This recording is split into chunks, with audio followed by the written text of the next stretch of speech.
some more gymnastics for the So second sweet.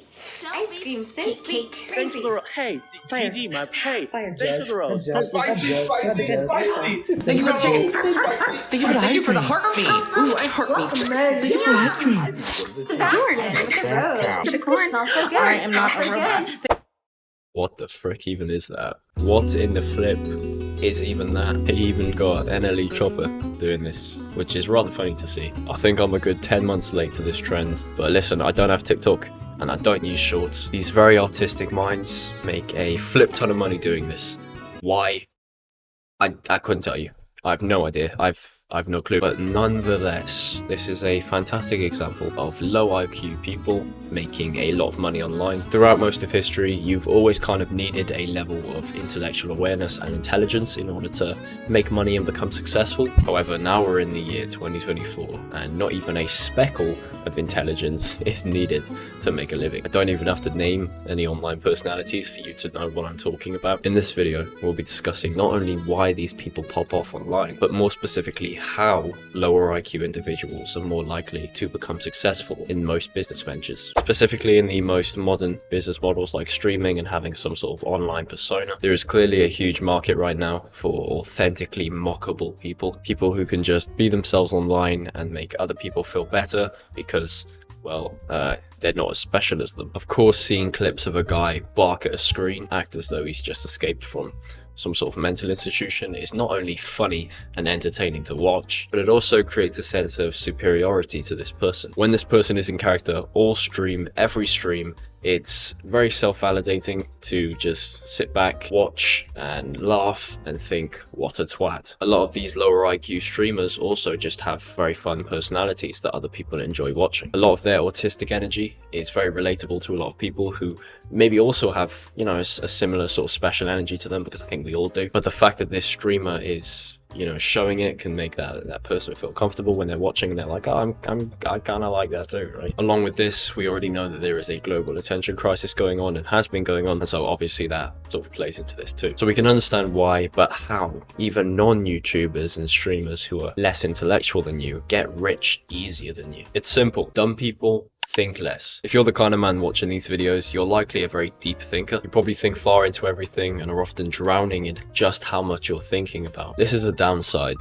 to being a more intellectual person, because with thinking comes awareness, and with awareness comes a lot of other mental barriers such as fear and self-doubt. When you think too much into a decision or a scenario, you often find yourself being completely submerged in thinking about every possible outcome. You find yourself lying in bed at night, just running through all of the sort of potential outcomes in your brain as if you're Doctor Strange with the time stone. The dumber person doesn't really do this. They kind of just go to bed at night and are able to just sort of switch their brain off. When thinking too much into every possible outcome, of course you'll accumulate self-doubt, and of course you'll accumulate fear, because everybody is afraid of failing in some way. You'll likely think of many bad outcomes where you'll go into debt, or you might receive hate online, and then upon thinking of those potential scenarios too much, you become fearful. Once again, the dumber person doesn't do this. In some ways, the dumber person finds it funny if they get mocked online, and they kind of like the attention. The lack of rational thinking filters out most negative emotions that would follow considering a big business decision, and that is what allows them to avoid fear and self-doubt. Lower IQ individuals also don't have much trouble being more authentic. As I said in the intro, these people usually just have relatable and funny personalities. It's less of a task for these people to just be themselves, because once again, they just think less. They don't consider what others would think of them as much, or spend hours sitting there thinking and just building up the fear of being hated on. Even if they do consider themselves getting hate and do sort of try to deliberately suppress their authenticity and sort of be a different person, the longer they're on stream or recording for, the less conscious of how they're acting they'll become, and will slowly begin to veer into their authentic self without even realizing. Authenticity is the easiest state to flow in, and so as humans we all sort of naturally retreat some way or another. No matter how much we try and hide it and we try and suppress it, eventually we get comfortable and we're not always conscious enough to keep the suppression going. Sorry to interrupt the fabulous video that you're watching. If this is the first time seeing me, my name is Ray and I upload videos just like this every Monday, Wednesday and Friday at the exact same time. I plan to be persistent with this, just as we're talking about in this video, funny enough. So if you do go on to find value in what I have to teach and, you know, maybe want to join me on this journey, consider subscribing. So this entire notion of thinking less into everything. Think of the ripped Chad in high school who would have no issue whatsoever going to speak to a girl. He's failing his classes and has very little intellect, but he still pipes. So it's because he isn't stood there for 10 minutes before he goes and approaches, just staring at her and running over every possible outcome in his head. Because when more intellectual guys like you and me do that, what do we end up thinking about? She's gonna laugh at me. I'm gonna stutter. I'm gonna get rejected. She could be a man. And you could say that intellect doesn't play a part in this, and it's only because the ripped Chad is a ripped Chad, and so that's why he never has to worry about his success rate with girls. There are many 9 out of 10 guys out there with incredible genetics, all of the perfect genetics actually for attracting women, and they still have severe social anxiety when it comes to speaking to girls. The dumb Chad doesn't spend 5 minutes thinking of what to say. He goes over, does some brain dead little grin, asks some fucking brain dead little question. Yo, what's good? Heard your name was Emily or something. Amelia? Same thing. So you free tonight or what's good? Bang. Head.